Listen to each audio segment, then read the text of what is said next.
Señoras y señores, estamos próximos para recibir a nuestras autoridades, para lo cual les pido ponerse en pie para recibir a nuestra primera autoridad universitaria, acompañado por el señor presidente de la República del hermano país del Ecuador. El aplauso fuerte para recibirlo.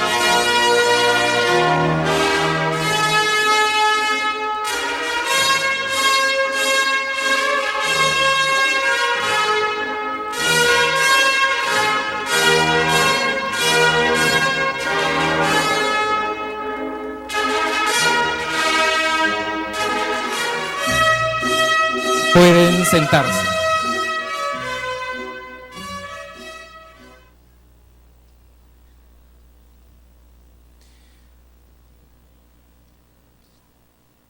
Distinguida concurrencia, tengan ustedes muy buenas noches.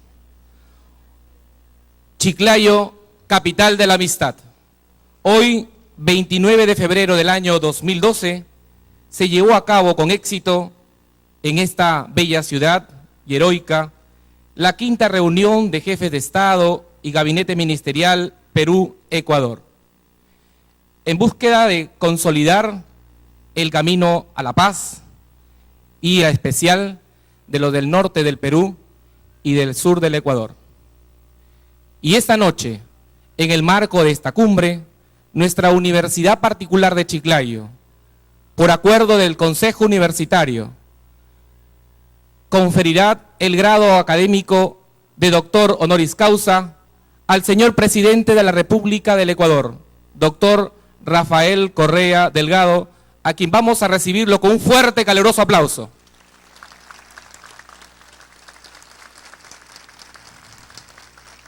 El doctor Rafael Correa Delgado se lo adscribirá a la Facultad de Ciencias Empresariales, Informática y Sistemas, por su labor académica, científica, tecnológica, humanística, en el campo de la economía a nivel de pre y posgrado.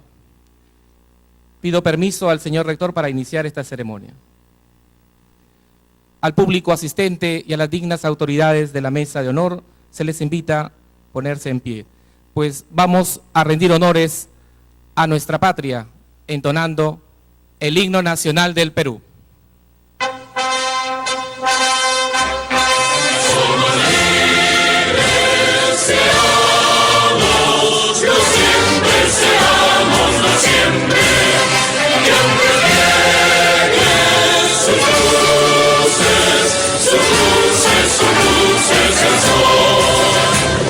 Cantemos al voto solemne que la patria al Eterno elevó.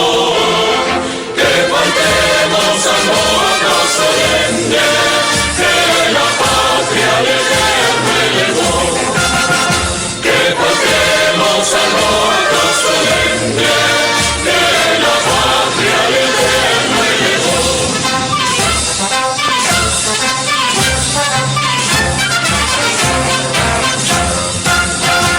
En su cima los Andes sostengan la bandera o pendón bicolor, que a los siglos anuncie el esfuerzo. ¡Piensen libres! ¡Piensen libres! ¡Piensen libres! Por siempre los dio. A su sombra vivamos tranquilos y al nacer por sus cumbres el sol, renovemos el gran juramento. Que rendimos, que rendimos, que rendimos, que rendimos, que rendimos al Dios de Japón, que rendimos al Dios de Japón. Sus luces, sus luces, sus luces el sol.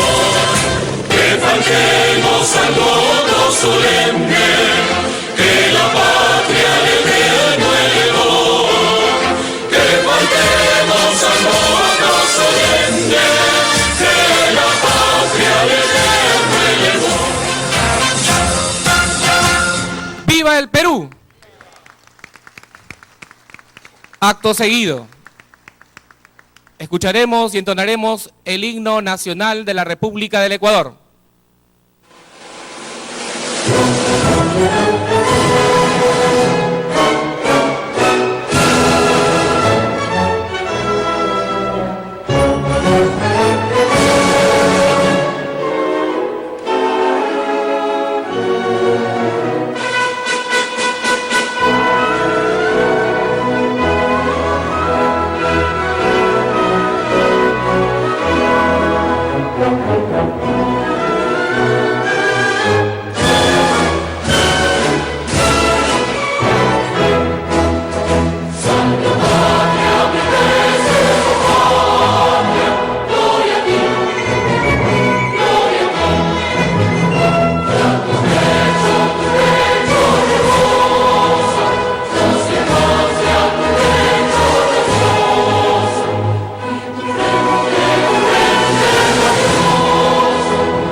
¡Viva la República del Ecuador! Pueden sentarse. Señoras y señores, permítame saludar y presentar a tan distinguidas autoridades que comparten la mesa de honor de la Universidad Particular de Chiclayo. Lo preside el señor doctor Roger Pingo Jara, rector de la Universidad Particular de Chiclayo.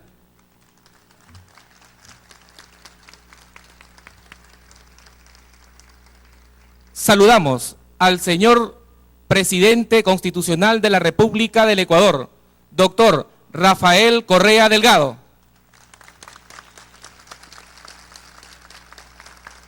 Señor doctor Orlando Velázquez Benítez, presidente de la Asamblea Nacional de Rectores y rector de la Universidad de Trujillo.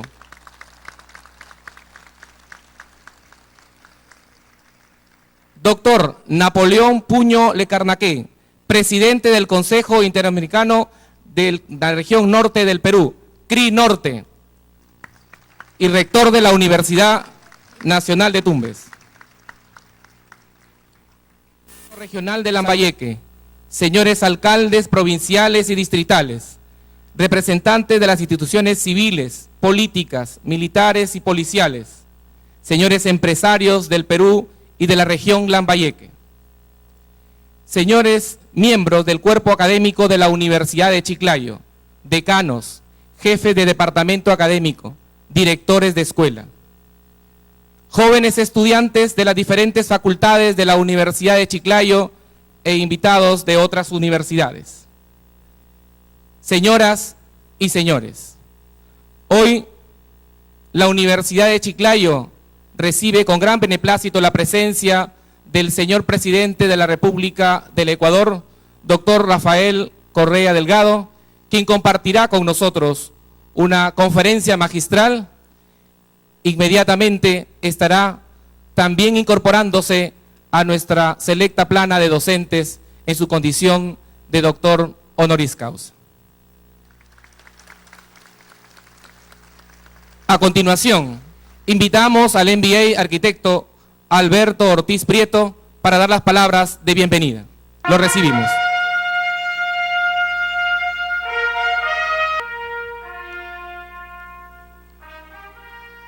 Damas y caballeros, muy buenas noches. Me complace en esta noche saludar y dar la bienvenida en nombre de la comunidad universitaria a tan digna personalidad de Latinoamérica como es el economista Rafael Correa Delgado, con toda su comitiva aquí presente. De igual manera, me asiste el honor de dar a conocer los motivos y la esencia por qué el doctor honoris causa que se entrega el día de hoy es tan merecido a tan digna persona. Es la decisión de la comunidad universitaria bajo estas causas muy profundas que me toca en esta noche compartir con ustedes y conocer la trayectoria del economista Rafael Correa Delgado, presidente constitucional de la hermana República del Ecuador. El economista Rafael Correa Delgado se graduó en julio de 1987 de economista en la Universidad Católica de Santiago, Guayaquil, Ecuador. En junio de 1991 obtuvo la maestría de arte en economía de la Universidad Católica Louvain-La Nueva, México. Bélgica. Posteriormente, en mayo de 1999, obtuvo el máster en Ciencias en Economía de la Universidad de Illinois, Urbana-Champaign, Estados Unidos. En octubre del 2001, obtiene el máximo grado académico como PhD en Economía de la Universidad de Illinois, Champaign, Estados Unidos. Experiencia académica y profesional con una trayectoria, dado que fue profesor principal y director del Departamento de Economía en la Universidad San Francisco de Quito, Ecuador, del 2001 al 2006. Instructor del Departamento de Economía de la Universidad de Illinois en Urbana-Champaign, Estados Unidos, de 1997 al 2001. Posteriormente, profesor principal del Departamento de Economía de la Universidad San Francisco de Quito, Ecuador, de 1993 a 1997. Profesor asociado de la Facultad de Economía de la Universidad Católica Santiago de Guayaquil, 1988 a 1993. Nuestro distinguido presidente del Ecuador tiene distinciones y premios, como fue la beca del gobierno de Bélgica, obtenida a través del concurso nacional de merecimientos para realizar estudios de posgrado en Bélgica en 1989. Recibió la felicitación del jurado. En general, académica, tomó la decisión de reconocerlo y distinguirlo como doctor honoris causa al doctor Rafael Correa Delgado, que realmente constituye para nosotros un patrimonio de aquí en adelante de la riqueza de todos los doctores honoris causa que esta universidad ha dado. Y para el tan distinguido e ilustre visitante, doctor honoris causa en este momento, que lo van a investir, pido pues un fuerte aplauso y muchas gracias.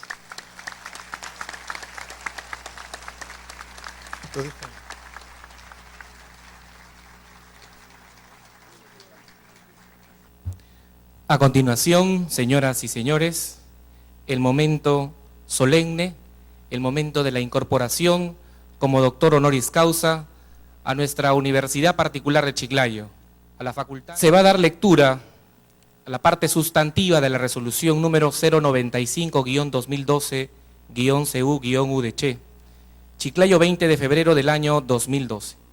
Visto el oficio número 053-2012-D FACEIS-UDCHET de la Facultad de Ciencias Empresariales, Informática y de Sistemas de la Universidad Particular de Chiclayo, respecto a la distinción honorífica del doctor Rafael Correa Delgado, presidente de la República del Ecuador.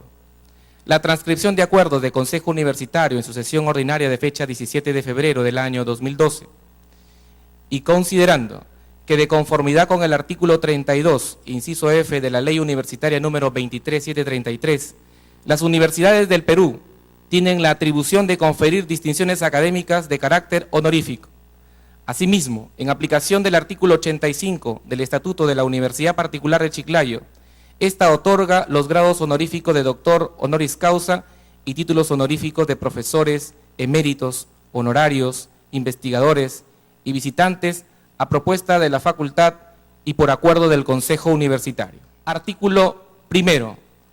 Otorgar el grado honorífico de doctor honoris causa de la Universidad Particular de Chiclayo al doctor Rafael Correa Delgado en reconocimiento a su destacada labor académica internacional, activa participación en el Plan Binacional Perú-Ecuador, que persigue la integración fronteriza, el mayor intercambio comercial e inclusión social, el crecimiento de la inversión en ciencia y tecnología a través de la cooperación internacional entre universidades peruanas y ecuatorianas, especialmente de la Asociación de Universidades del Sur del Ecuador y Norte del Perú, AUSEM.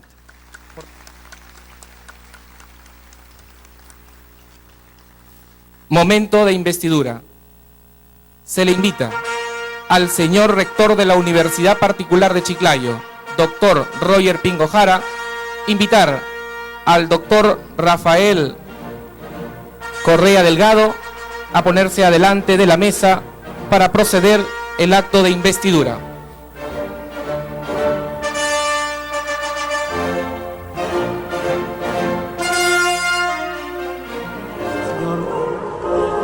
Presidente de la República del Ecuador, doctor Rafael Correa, familia peruano-ecuatoriana. Este es un momento trascendental para ambos países, que en suma somos un solo camino. Por lo tanto, la Universidad de Chiclayo concede este grado honorífico, esta distinción académica al doctor Correa por su exitosa trayectoria académica internacional, contribuyendo al mundo de la ciencia y por lo tanto al desarrollo de la sociedad.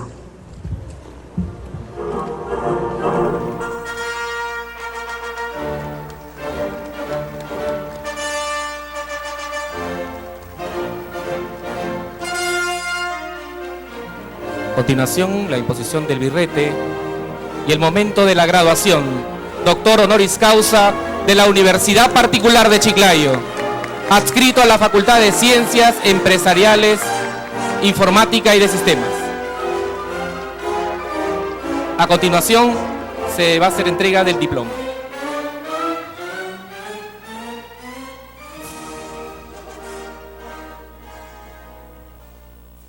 De igual manera, doctor Correa, nuestra ciudad, Chiclayo, capital de la amistad, la región Lambayeque, reconoce también en usted esa contribución al desarrollo de los pueblos por una mayor inclusión social. Por lo tanto, en testimonio, aquí le entregamos a usted en pleno acto académico este diploma para que usted sea reconocido como doctor honoris causa.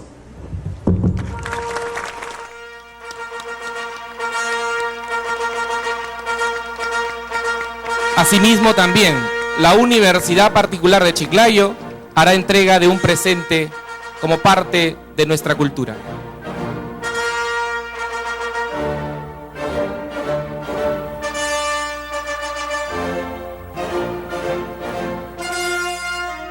Porque ese es el camino que Dios nos ha dado a todos los seres humanos, y con la gracia del señor presidente reciba este símbolo de nuestros países.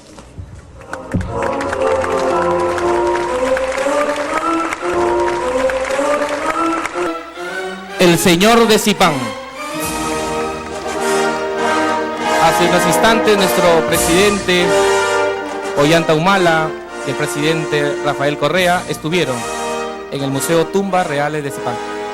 Asimismo también la entrega de la resolución.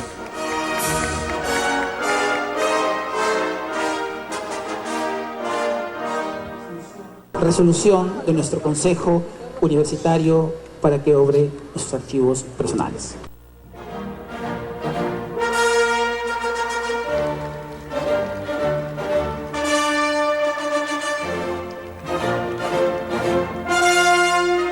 Pueden sentarse.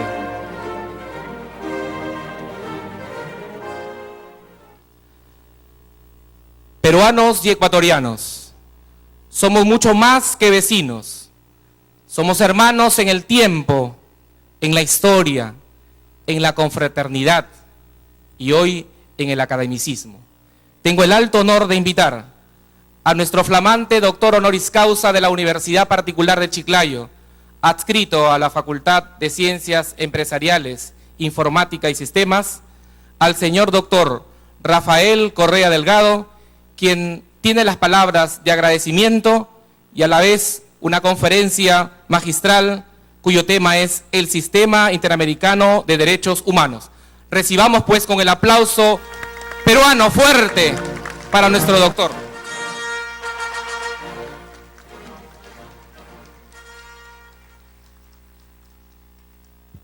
Señor rector de la Universidad Particular de Chiclayo, doctor Roger Pingo Jara, señor vicerrector de la Universidad Particular de Chiclayo, Andrés Chuquiruna León, señoras y señores miembros de la delegación y de las delegaciones ecuatoriana y peruana que nos acompañan en este quinto gabinete binacional entre Ecuador y Perú, señores rectores, decanos y profesores universitarios, señores representantes de los medios de comunicación, sobre todo ustedes, queridas y queridos estudiantes de esta universidad, la razón de ser de toda alma mater, de todo centro de educación superior.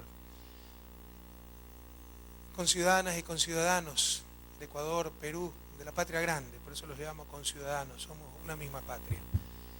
En primer lugar, mil disculpas por la considerable demora. Somos enemigos acérrimos de esa mala costumbre latinoamericana que es la impuntualidad.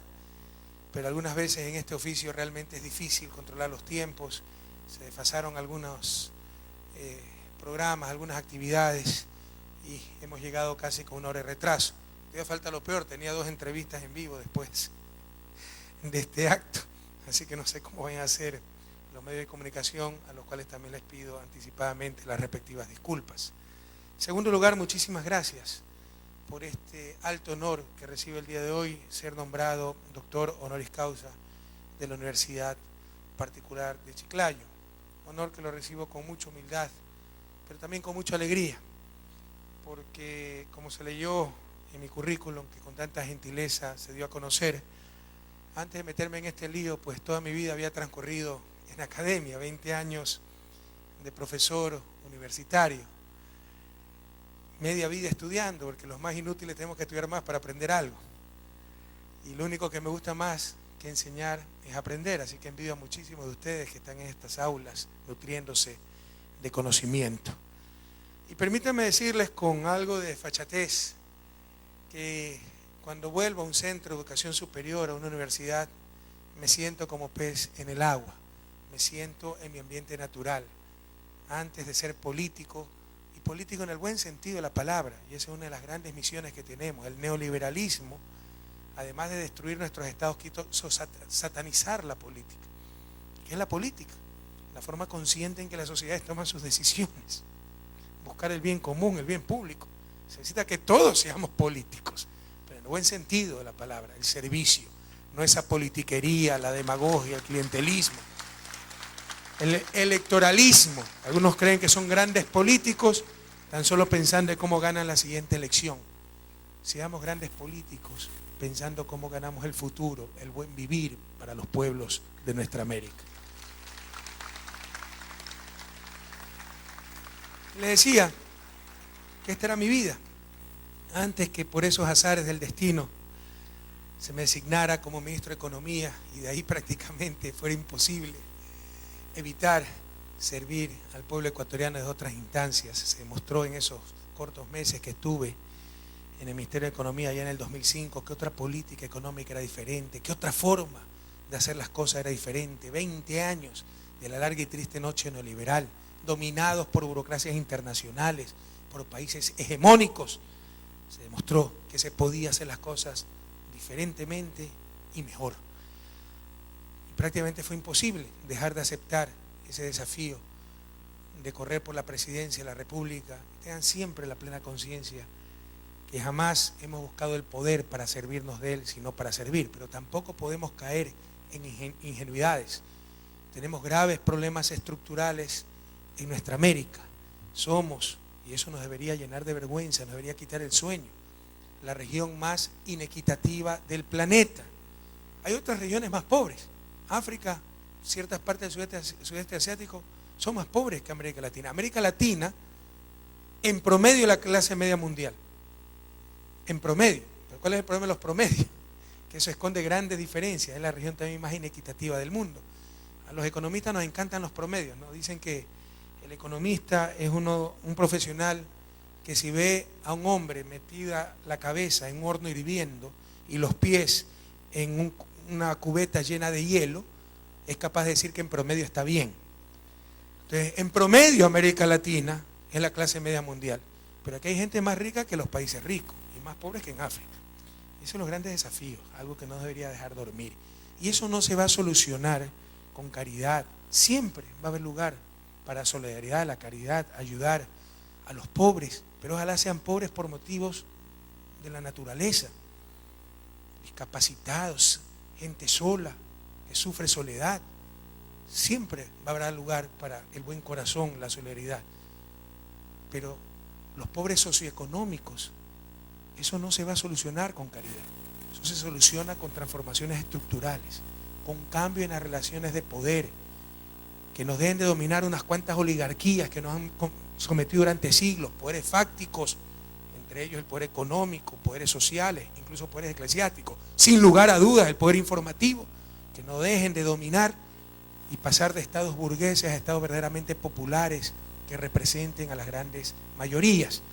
Y para eso se necesita captar el poder político, que en nuestra América no es captar el poder.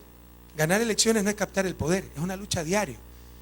Porque más aún, después de 20 años de neoliberalismo, todo estaba hecho para que el gobierno que llegara al poder siguiera haciendo lo mismo. Porque su poder estaba limitado por poderes fácticos, por instituciones que prácticamente desarticulaban al Estado. Por ejemplo, los bancos centrales autónomos. ¿Por qué bancos centrales autónomos? Es que eso es técnico y es básico para el desarrollo. Bueno, la educación es técnica y es fundamental para el desarrollo. Hagamos los ministerios de educación autónoma. Que nadie se engañe. Eran tan solo las trampas para que todo siguiera igual y en función del gran capital. Los bancos centrales autónomos es para defender los intereses del gran capital, que no les quede la menor duda. Entonces, para cambiar esas inequidades estructurales en nuestra América, hay que cambiar las relaciones de poder. Y para cambiar las relaciones de poder hay que entrar en procesos políticos, pero el poder para servir, para transformar, no para servirse de él. Tengan la plena seguridad que por eso estamos aquí. Pero cuesta, porque les insisto, somos políticos buscando ese cambio en las relaciones de poder, esa transformación de estados burgueses representando unas cuantas minorías. Si ustedes se ponen a pensar, América Latina tenía todo para ser la región más desarrollada del planeta. Yo soy muy malo para contar chistes, pero siempre cuento este chiste en mis conferencias y como soy presidente, alguna gente hasta se ríe. Si ustedes hubieran sido un economista que venía con Cristóbal Colón en las carabelas, y felizmente en esa época no había economistas, y llegaban a América, hubieran dicho que la que tenía todas las posibilidades de desarrollarse era América Latina. Aquí había civilizaciones, incas, mayas, aztecas, había tecnología, ciencia, En el norte habían tribus nómadas, teníamos mucho más riquezas y sucedió exactamente lo contrario. Ese es el gran enigma del desarrollo. Me he puesto a pensar esto muchas décadas y cuando tenga tiempo, y obviamente en la presidencia es difícil tener tiempo. Bueno, en mi tiempo libre como presidente, de 2 a 4 de la mañana, algún rato me pondré a escribir el enigma del desarrollo y lo que yo pienso que es clave para el desarrollo. Lo más importante para el desarrollo es lo que no se ve. Capital físico nos enseñan, ¿no? Y aquí estudiantes de economía, en los libros de economía ortodoxa. Capital físico, cantidad de trabajo, recursos naturales. El siglo XX se encargó de pulverizar todo aquello. Países que eran puro desierto hicieron florecer el desierto. Y países que eran jardines floridos desertificaron el jardín. La respuesta está en otros lados. Talento humano, ciencia y tecnología, pero no es suficiente. Proyecto nacional, cohesión social, que era lo que destruía el neoliberalismo. Adecuada institucionalidad. ¿Hasta dónde ir en el individualismo? ¿Hasta dónde ir en el colectivismo? Demasiado individualismo destruye la sociedad, que es necesario para tener un proyecto común. Demasiado comunitarismo destruye al individuo, que es necesario para salir adelante. Y ese justo equilibrio lo ponen las respectivas instituciones. Pero también, por ejemplo, cambio cultural, fundamental. Hay culturas que tienen valores que incitan al desarrollo. Hay culturas que tienen antivalores que las mantienen en el retardo, ¿no? Eludir responsabilidades, siempre echarle la culpa a terceros, siempre la culpa es del otro. Y mucho de esto tenemos en nuestra cultura latinoamericana. También tenemos grandes valores, por supuesto. En todo caso, sin lugar a dudas, una de las respuestas para que nuestra América no se haya desarrollado fue que siempre estuvo en poder de unas minorías.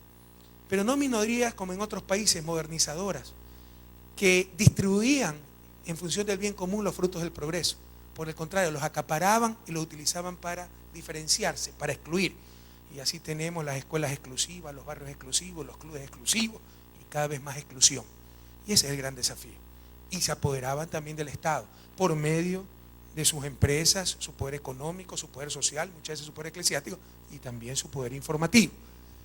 Y ese es el gran desafío, transformar esos estados burgueses, representando tan solo a una minoría, en estados verdaderamente populares, representando a todas y a todos, pero al menos a las grandes mayorías y sobre todo a los más pobres de nuestros países. Y para lograr eso se requiere un proceso político. Insisto, por eso estamos aquí. Y les decía que con mucha desfachatez que cuando vengo a un centro académico me siento como pez en el agua. Y cómo cuesta pasar de la academia a la política, porque hay cosas que son contradictorias con la vida académica. En la vida académica, si ustedes firman un trabajo que no lo han hecho, es plagio, pecado capital. En la vida política es signo de ejecutividad, firmar lo que uno no ha hecho, ¿verdad? En la vida académica, faltar a la verdad es el pecado capital. En la vida política, decir la verdad es el pecado capital. Pero esas cosas también estamos cambiando. Y ustedes tal vez han escuchado algunas de las luchas que tenemos en nuestro país por tratar de limitar el abuso del poder informativo. Somos los dictadores, perseguidores de periodistas, conculcadores de la libertad. Deberíamos utilizar frases gastadas, comunes, pero políticamente correctas. Si por evitar el abuso del poder informativo tengo que poner en riesgo la libertad de expresión, prefiero no tener ningún control y bienvenido dicho abuso. Y bravo, arrancan los aplausos del respetable. Pero eso es un falso dilema. No se tiene que tener ni abuso del poder informativo, ni restricción de la libertad de expresión. Se tiene que hacer las cosas con ética, profesionalismo, responsablemente. Y precisamente, como aquello no ha ocurrido en nuestros países, como claramente tenemos poderes fácticos, sin ninguna legitimidad democrática, que son los que quieren seguir dominando a nuestros países. Y recuerden, el punto de partida para el desarrollo es el cambio en las relaciones de poder. No es suficiente. Hay que ser eficientes, asignar adecuadamente los recursos, pero es necesario. Es el cambio en la relación de poderes.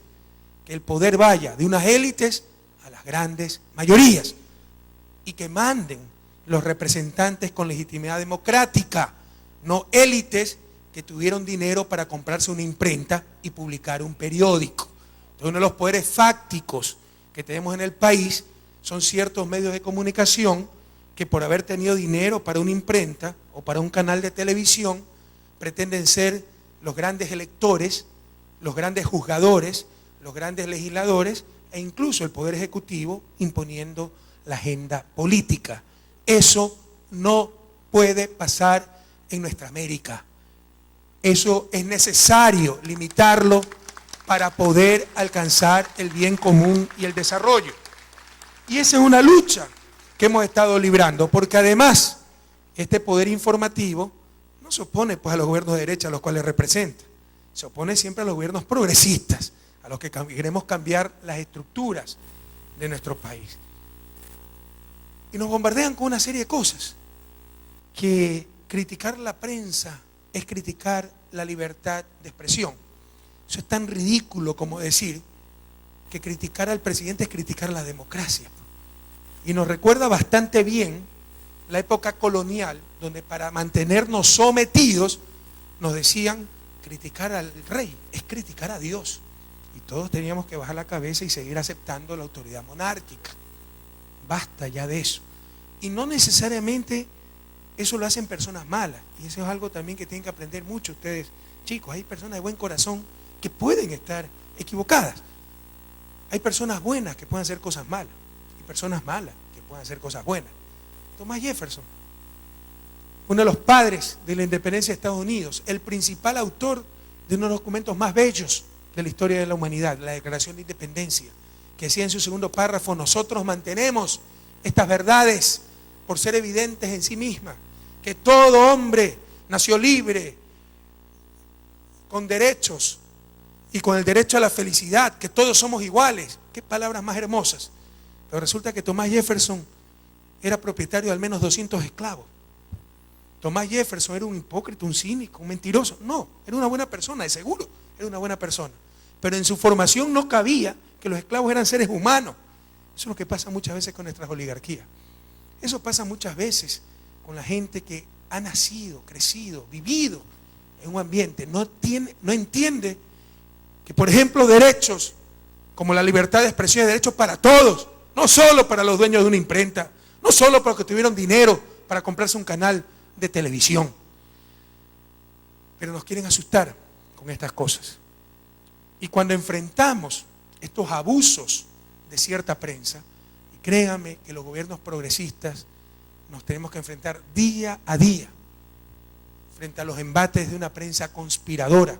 En Ecuador, no sé cómo sea en Perú, pero estoy seguro que no es muy diferente, 6 familias manejan los medios de comunicación a nivel nacional. ¿Entienden lo que es eso? No son medios de comunicación a cargo de la congregación de las hermanitas de la caridad. No son medios de comunicación públicos. No son medios de comunicación comunitarios. No son medios de comunicación sin fines de lucro. Son medios de comunicación, negocios privados con fines de lucro, propiedad de 6 familias con claros intereses, y lo que sabemos o no sabemos, lo que conocemos de otras personas o no conocemos, depende de lo que quieran decir o callar esas 6 familias. ¿Entienden la vulnerabilidad en lo que estamos? Por eso es necesario repensar quiénes deben ser los instrumentos, los medios de comunicación que se dediquen a esa función fundamental para una democracia, por supuesto, para una sociedad, como es la comunicación social. Y aquí viene otra reflexión, algo que obvia permanentemente la economía, sobre todo la economía ortodoxa, en su ingenuidad, ¿no?, que pretende disfrazarle de ciencia, y en verdad es un autismo científico. Por eso ya hay incluso en Francia movimientos que se llaman post-autistic economics, economía post-autista, porque una de las grandes fallas de la economía ortodoxa es hacer análisis en un vacío de poder. Largamente obvia el problema del poder. A lo sumo trata el poder de mercado. Y nos habla de oligopolios, monopolios, regulación, etc. Pero ¿y el poder en otros ámbitos? El poder social, el poder político. Entonces, la comunicación social no es un bien como cualquier otro. No son corbatas. A mí no me interesaría quién provee las corbatas en una sociedad, en un mercado. No son compasdijes. Para empezar, es lo que se llama un bien público, que nos afecta o beneficia a toda la sociedad en su conjunto. Una mala información puede crear una guerra civil, como casi no la crean hace un par de años por decir que la búsqueda de gas en una isla iba a espantar los peces, y la isla era de pescadores, se fueron a tomar pues el taladro, y resulta que el taladro estaba a 14 kilómetros de la costa, o sea, los peces ni con antena parabólica iban a escuchar el ruido del radar, ¿no? Pero eso llegaron a decir, y casi se provoca un enfrentamiento entre ecuatorianos. La mala comunicación, la mala información puede destruir una sociedad. La mala información, la mala comunicación nos manipula. Nos puede robar la autoestima. Nos puede bombardear con los estigmas de siempre, que somos corruptos, perezosos, e inmovilizarnos como sociedades. Y así nos seguirán dominando. Y eso es lo que han hecho muchos medios de comunicación. Entonces no se trata de un bien como corbatas, como compas discos compactos. Es lo que se llama un bien público que afecta a la sociedad en su conjunto, de libre acceso. O sea, en verdad el bien público, la definición es que tiene acceso todos, y lo que yo recibo de ese bien no impide que tú lo recibas, y en este caso de un mal, si es una mala información, eso es lo que se llama, no tiene rivalidad en el consumo, es un bien de consumo colectivo y de libre y obligado acceso. Entonces no es como vender corbatas, es algo muy serio. El que tiene la capacidad de realizar esa comunicación tiene poder, pero además se agrava porque ustedes saben que no hay 500 medios de comunicación en una sociedad compitiendo entre sí, sino que hay 5 o 6, al menos a nivel nacional. Y se agrava aún más porque esos 5 o 6 son negocios con fines de lucro, que por su naturaleza contradicen el fin social que debe tener la comunicación. Este es un problema grave el que estamos examinando. Se trata de empresas con un extremo poder, pocas empresas que pueden coludir entre ellas, pueden ponerse de acuerdo entre ellas, lo cual es la antítesis para los estudiantes de economía de la competencia que tanto invocan los neoliberales. Para mi última posesión, cuando ustedes saben que tuve una nueva constitución, yo gané las elecciones en el 2006, pero hubo un nuevo proceso electoral, abril del 2009, lo volvimos a ganar. Mi posesión en agosto del 2009, los 5 o 6 periódicos más importantes del país, todos a doble color, portada, contraportada, defensa de la libertad de expresión. Eso se supone que si hay competencia sería imposible, coludir, ponerse de acuerdo. Es decir, estamos hablando de empresas que proveen un bien fundamental para la sociedad, lo cual ya le da poder, y empresas con capacidad de coludir, lo cual le da un poder enorme. Tenemos que analizar esos problemas del poder, y de poder ilegítimo, porque les insisto, con su capacidad de realizar comunicación social, quieren convertirse en los grandes electores, decidir quién es o no es el presidente. Los grandes juzgadores, este es culpable o este inocente en base a titulares, no en base a los tribunales. Los grandes legisladores, incluso entre los grandes presidentes, poniendo la agenda política. El problema del poder. Aquí tenemos un poder ilegítimo, no democrático. No tengamos miedo en hablar estas cosas. Quitémonos ese estigma. Recordemos, criticar al rey era criticar a Dios para mantenernos en el coloniaje, ¿verdad? Aquí nos quieren seguir sometiendo con esos estigmas. No tengamos miedo de discutir estas cosas. ¿Cuál es uno de los desafíos entonces? Algún día que llegue el momento donde los negocios privados dedicados a la comunicación sean la excepción, no la regla. Yo alguna vez hago una analogía. Es tan importante la información y la comunicación social. Lo que ustedes conocían del presidente Correa, sin conocerme personalmente, ¿quién se los contó? La prensa. Lo que ustedes creen o no creen de personas, de países que ni conocen, de realidades que nunca han visto, ¿quién se los contó? La prensa. Entonces debemos estar muy atentos a la manipulación que puede realizar ese poder mediático. Yo alguna vez lo analogo, el hecho de informar y privatizar la información y la comunicación social, como privatizar la justicia. A nadie se le ocurriría privatizar la justicia. Creo que la acción de administrar justicia la acción de comunicación social es igual de importante que la acción de administrar justicia. De eso depende cómo marcha una sociedad, cómo se cohesiona una sociedad, lo que creemos, lo que dejamos de creer. Gran parte de la formación cultural de esa sociedad, la generación de valores para el desarrollo, etc. Pero bien, ¿cuál es el estado actual de las cosas? Tenemos negocios privados dedicados a la comunicación social y que pretenden generar un estado de opinión en vez de un estado de derecho. El estado de opinión donde ellos manden. El estado de derecho es donde mandan las leyes, todos nos sometemos al imperio de la ley. ¿Cómo se puede limitar estos abusos del poder informativo? Con una gran dosis de ética, con una gran dosis de profesionalismo. Pero precisamente eso es lo que falta en los medios ecuatorianos, en los medios latinoamericanos, donde brilla por su ausencia la ética, donde un político se disfraza de periodista por un tintero, un micrófono, y hace política desde medios de comunicación, o incluso desfoga simples desafectos personales, amparado en un micrófono o un tintero. Y lo que más falta es profesionalismo también. Nuestros medios de comunicación son empresas familiares, heredadas de padres a hijos. No son directores profesionales, no son muchas veces periodistas profesionales. Entonces tenemos aquí un problema, y un problema serio, que tienen que enfrentarlo las democracias de América Latina para tener precisamente aquello, verdaderas democracias.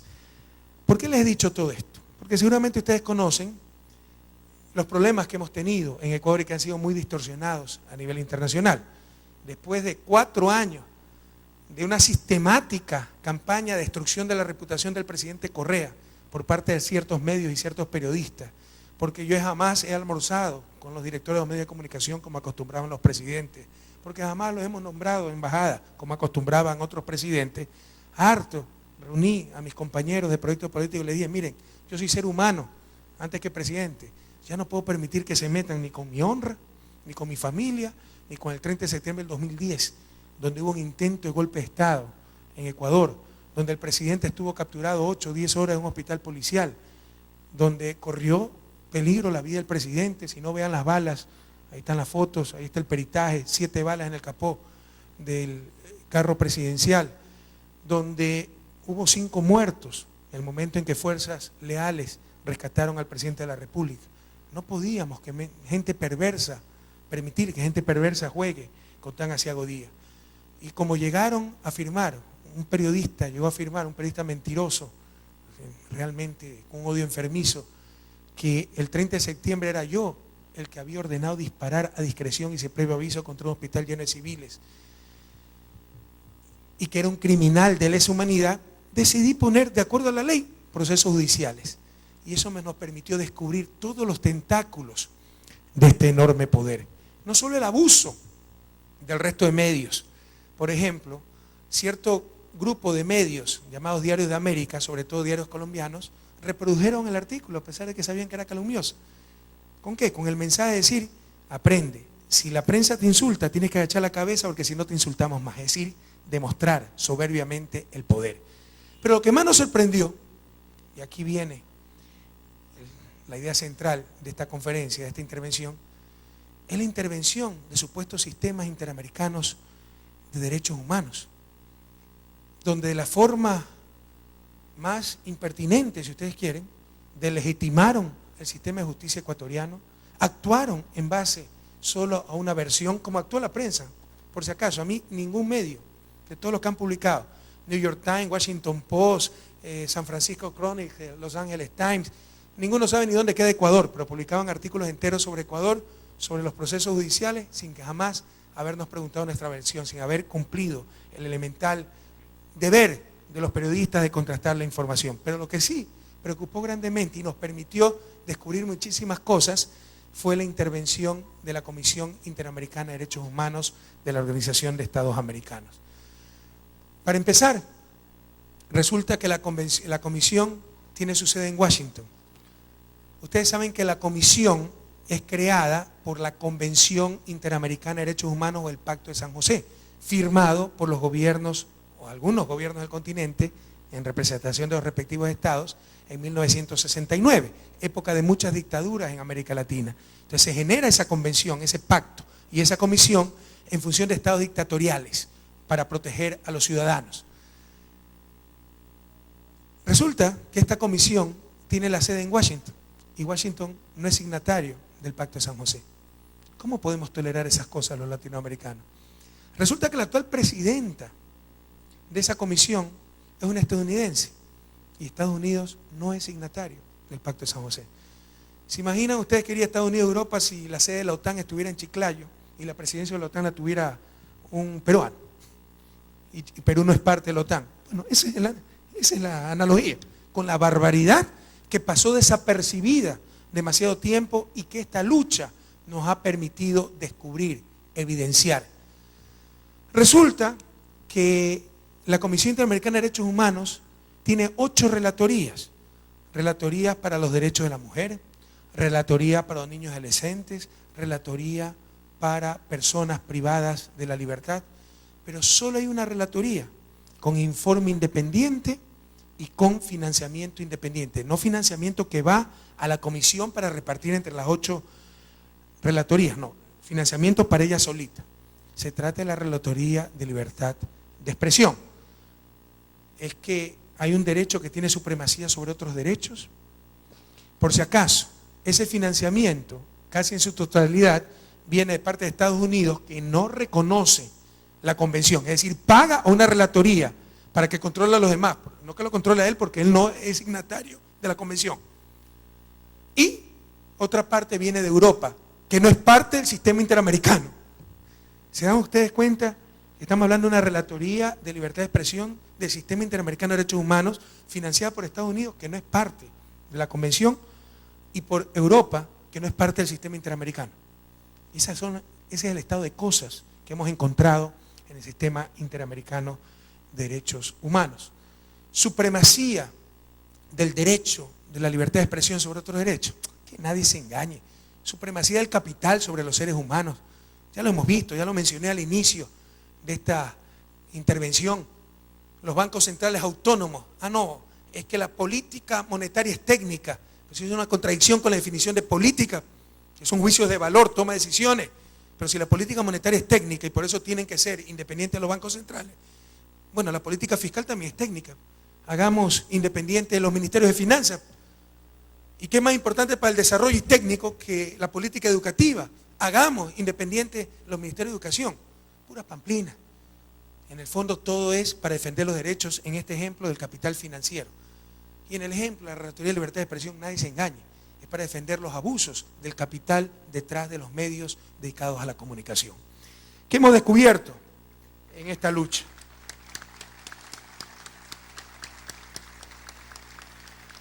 Que al menos adolece de 3 graves problemas, gravísimos problemas. El sistema interamericano de derechos humanos, representado por la Comisión Interamericana, no es el único organismo, también está la Corte. Básicamente, al menos 3 problemas. Primero, la influencia de países hegemónicos, de la visión anglosajona de derechos humanos y de libertad de expresión particularmente. Entonces, como en Estados Unidos la injuria no se penaliza, aquí tenemos que despenalizar la injuria. Bueno, discutamos, pero lo que es inadmisible es que nos quieran imponer y que piensen que sus instituciones son las únicas valederas.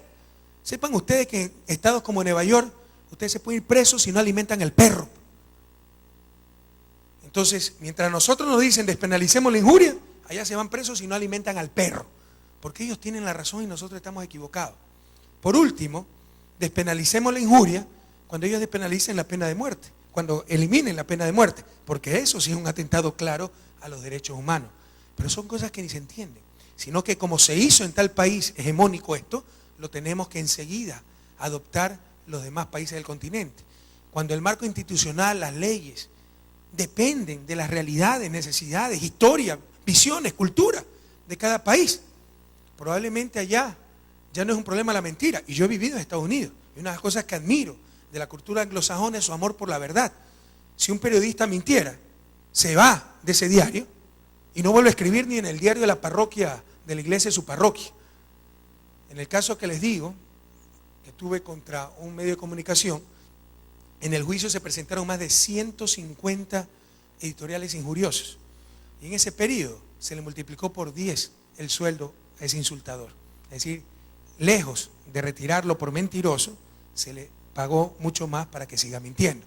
Y por si acaso, dentro de las mentiras que se decían, que Correa el dictador persigue a los pobres periodistas, siempre se dijo que si rectificaban de acuerdo a la Constitución, lo que le ordena la propia Convención Interamericana de Derechos Humanos, artículo 13, 14, todo se acababa, nunca lo hicieron. Siempre se dijo que hasta el último centavo que se recibiera por indemnización iba para el Yasuní Teté, el proyecto ecológico que tenemos. Nunca lo dijeron. La versión es al mundo: Correa persigue a inocentes periodistas y Correa quiere enriquecerse manipulando la justicia. Pero nada, eso nos da más ánimo porque vemos las mentiras tremendas que publican y si tienen la razón no tienen que mentir, ¿verdad? Entonces eso nos da más ánimo para luchar. Pero le insisto, primer problema que hemos detectado, gravísimo, el sistema interamericano, totalmente tomado por la visión anglosajona. Partiendo de que la sede está en Washington, que la presidenta es estadounidense y Estados Unidos no reconoce la convención, ¿cómo Latinoamérica puede tolerar esas barbaridades? Y parten de visiones totalmente distintas. Les insisto, en la cultura anglosajona la mentira no es un problema, la mentira tiene sanción social. Uno de los problemas para América Latina es que mienten los políticos, mienten los medios de comunicación, mentimos en la cotidianidad. Y es un problema grave para el desarrollo, que crea costos. Nadie confía en el otro, hay que firmar 10.000 papeles y aún así se hace trampa. Y esos son costos de transacción, son problemas para el desarrollo. Pero además no se entiende que un mejor marco para analizar la situación de América Latina no es el marco actual pues, de los Estados Unidos, en que está imbuida esta comisión.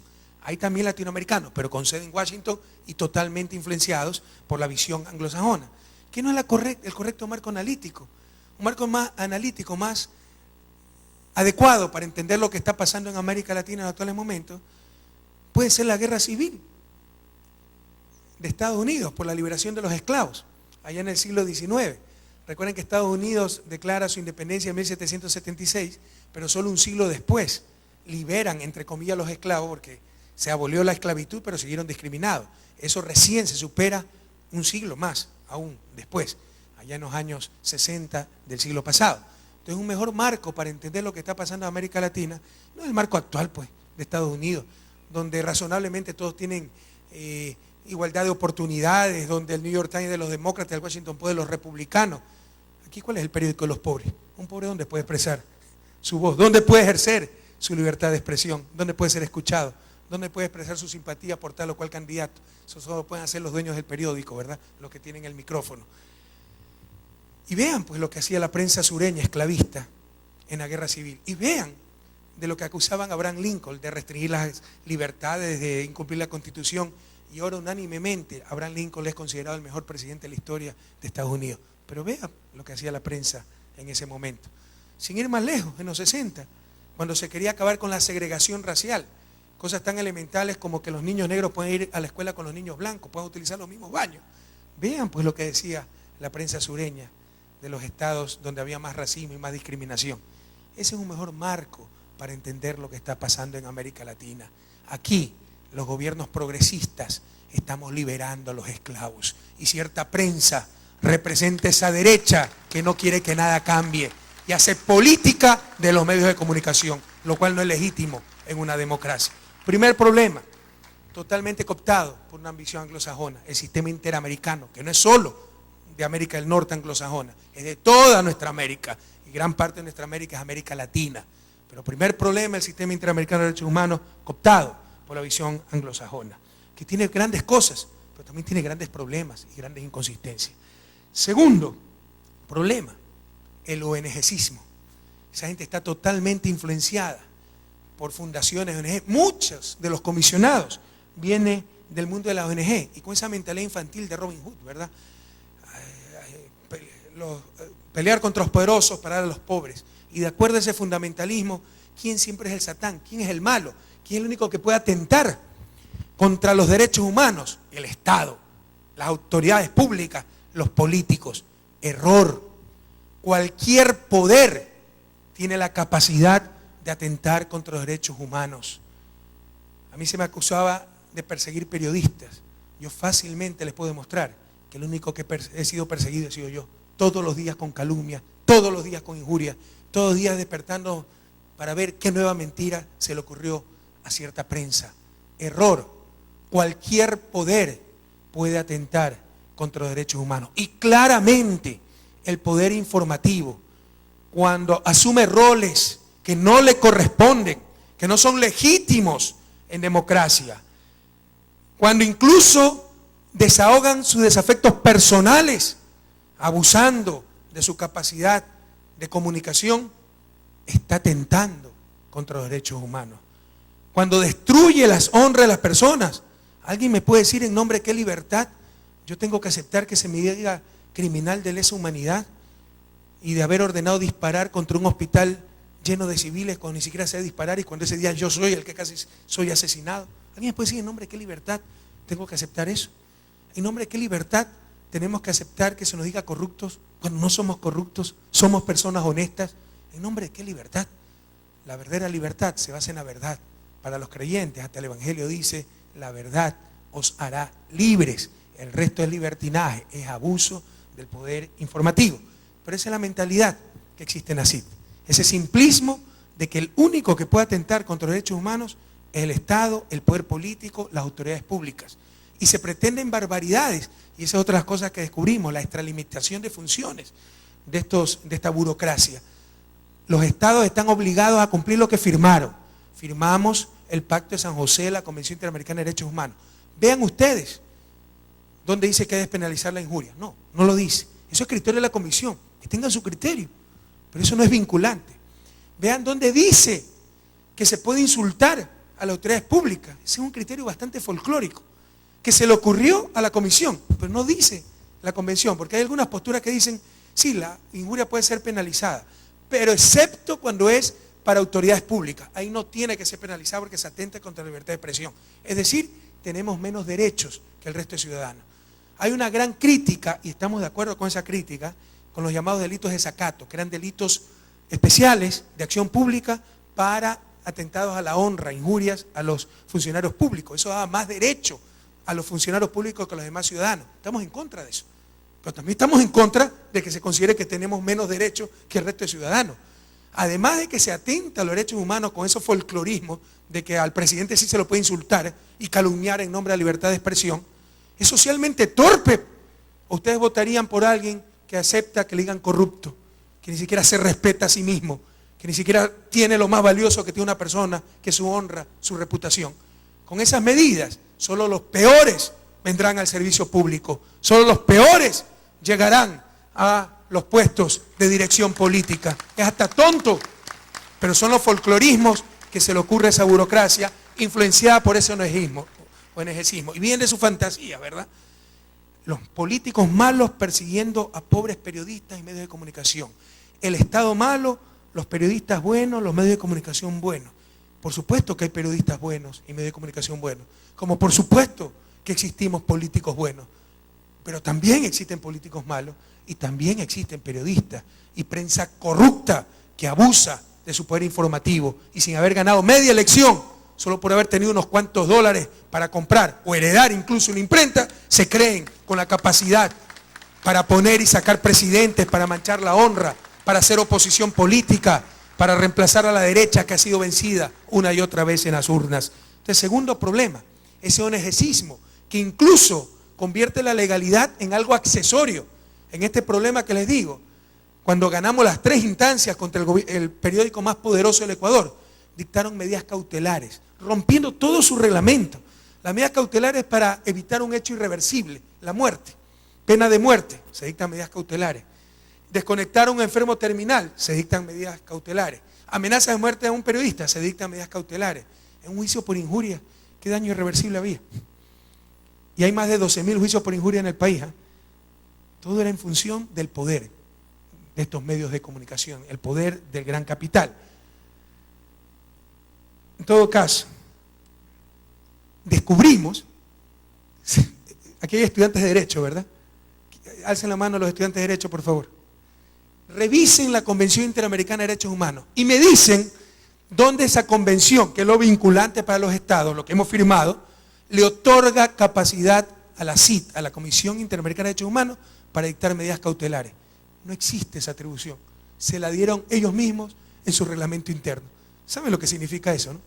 Que como si se dicta una ley aquí en Perú, que para cierta actividad del presidente, y el presidente en el reglamento se pone atribuciones que no existen en la ley. Eso es absolutamente inconstitucional. Bueno, eso es lo que ha hecho la CID. Les insisto, la mentalidad ONGcista, donde la legalidad es incluso accesoria. ¿Y cuál es el tercer problema? Y el más grave también. Nadie se engañe. Nadie se engañe. Está totalmente sesgada, al menos en la parte de defensa de la libertad de expresión, por los intereses del gran capital. No es casualidad que de las 8 relatorías, la única independiente, la única con financiamiento propio, sea la relatoría de libertad de expresión. Relatoría de la mujer, pueblos ancestrales, afrodescendientes, personas privadas de libertad, niños y adolescentes, no. Todo en conjunto, un presupuesto común que lo reparte la CID. Solo la relatoría, financiamiento propio. Avance civilizatorio, avance científico, avance de derechos humanos, no. Avance de los privilegios del capital detrás de los medios de comunicación. Esto no puede ser tolerable. Esto tiene que cambiar. Y eso es lo que nos transmite todos estos mitos, ¿no? Criticar a los medios de producción, a los medios de comunicación es criticar la libertad de expresión. Criticar al presidente es criticar la democracia. ¡Absurdo! Criticar a los medios de comunicación es criticar a Dios. Como cuando era criticar al rey, criticar a Dios, no se atreven a criticarlo y sigan colonizados. ¡Absurdo! Estamos dispuestos a dar la vida por la libertad de expresión. Pero la libertad de expresión no es patrimonio del que tuvo dinero para comprarse una imprenta o un canal de televisión. La libertad de expresión es derecho fundamental de todas y de todos. Y como toda libertad no puede ser absoluta, tiene límites. Y lo dice la propia Convención Interamericana de Derechos Humanos, su artículo 13, párrafo 2, literal A. Los límites es la honra y reputación de las personas. Lo dice nuestra Constitución. Y por si acaso el otro límite son cuestiones de seguridad nacional. ¿Qué hacer? Necesitamos un nuevo sistema interamericano de derechos humanos, mucho más nuestro. Aquí gran parte ha sido culpa de los propios estados latinoamericanos. Hemos desertado de esos espacios y lo hemos delegado a burocracias que claramente se han extralimitado en sus funciones, que claramente han sesgado sus visiones, que claramente han alterado sus fines y están tremendamente influenciados por estos 3 factores. Una visión anglosajona de libertad de expresión y derechos humanos en general, el ONGcismo infantil y las influencias y los intereses del gran capital detrás de los medios de comunicación. Pero esto es parte del problema, porque realmente lo que está en crisis es el sistema interamericano en general, no solo el sistema interamericano de derechos humanos, me refiero a la propia Organización de Estados Americanos, también tremendamente influenciada por la visión anglosajona y por países hegemónicos. ¿Por qué yo tengo que ir a discutir los problemas de Latinoamérica, el problema de Honduras en Washington? ¿Alguien me lo puede decir? Países totalmente alejados a nuestra realidad, a nuestra cultura, a nuestra visión, y obviamente que han utilizado a la OEA como un instrumento más de política exterior. La OEA debió desaparecer cuando abiertamente se rompió uno de sus principales instrumentos, que era el TIAR, el Tratado Interamericano de Asistencia Recíproca, que decía que cualquier ataque extrarregional a uno de los países de nuestra América tenía que ser defendido por todos los países. Pues bien, Inglaterra invadió las Malvinas y Estados Unidos apoyó a Inglaterra, destrozó el TIAR. ¿Cómo podemos hablar de un sistema interamericano cuando existe un bloqueo contra un país latinoamericano de casi medio siglo, ya ese bloqueo, que atenta contra todo el derecho interamericano e internacional, que ha desobedecido todas las resoluciones prácticamente por unanimidad de la ONU? Me refiero al bloqueo de Cuba. Entonces, claramente nos están condicionando lo que podemos discutir, procesar en ese sistema interamericano. Claramente ha habido una presencia hegemónica, desequilibrante de ciertos países, y necesitamos un foro más nuestro. En el mes de abril se va a dar la Cumbre de las Américas en Cartagena de Indias, en Colombia. Ese es un foro de la Organización de Estados Americanos y no se le invita a Cuba. ¿Cómo podemos hablar de Cumbre de las Américas sin invitar a Cuba? Y vamos a discutir seguramente el comercio, la democracia, los derechos humanos, y no concretamos, no aterrizamos esas cosas. No se discute, se obvia el problema del bloqueo de Cuba. Se obvia un problema que debería avergonzarnos a todos los ecuatorianos, a todos los latinoamericanos, intolerable. Rasgos colonialistas en el siglo XXI en nuestra América, inaceptables. A 14.000 kilómetros y más de Londres, una colonia inglesa, las Malvinas, al frente de Argentina. Pero esos temas no se tratan en esas cumbres. Entonces, ¿para qué es la cumbre de las Américas? Primero, para participar todos los americanos. Y segundo, para tratar problemas verdaderamente de la región. Si no, ¿para qué vamos a las cumbres?